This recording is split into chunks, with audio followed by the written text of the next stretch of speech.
राजधर्म चिंतन एक चिंतन का विषय श्री हनुमान सत्संग धाम के द्वारा नवयुवकों के लिए।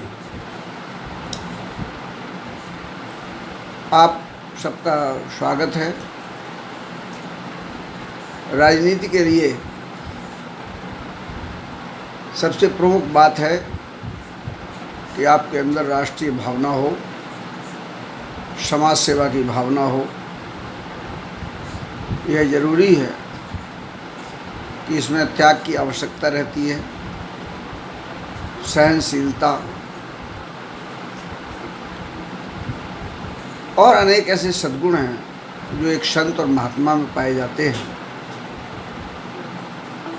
उससे भी कहीं अधिक श्रेष्ठता के लक्षण ही एक श्रेष्ठ राजनेता के बनने के लिए आवश्यक होते हैं।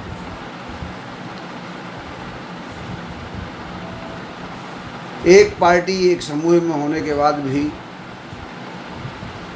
सबके लिए कार्य करने की क्षमता होना चाहिए। ऐसी सोच, ऐसी विचारधारा वास्तव में समाज सेवा पहले शुरू करना चाहिए।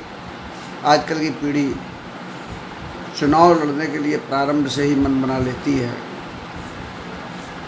जबकि होना ये चाहिए कि वह समाज की सेवा करे, धर्मनिष्ठता के साथ सनातन धर्म की मर्यादाओं का पालन करते हुए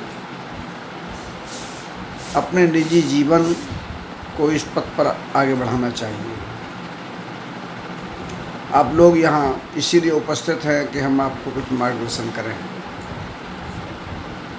आप लोगों से हमारा निवेदन यही है कि आप किस समूह में हैं, ये आपकी विचारधारा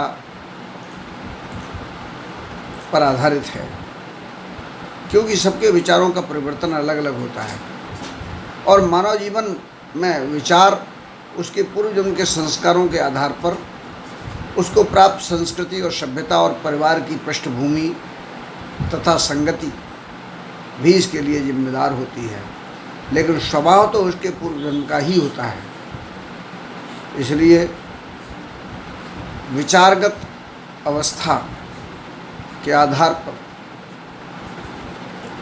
समूह की ओर बढ़ना यह राजनीति के विकास का एक पथ होता है, लेकिन पहला पथ समाज की सेवा है। उसमें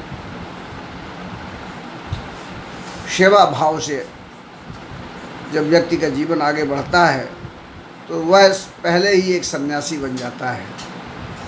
सिरवल जाऊं चित समोरा, सबते सेवक धर्म कठोरा। ऐसे श्रेष्ठ धर्म पर जब आगे बढ़ते हैं तो समाज को लाभ मिलता है।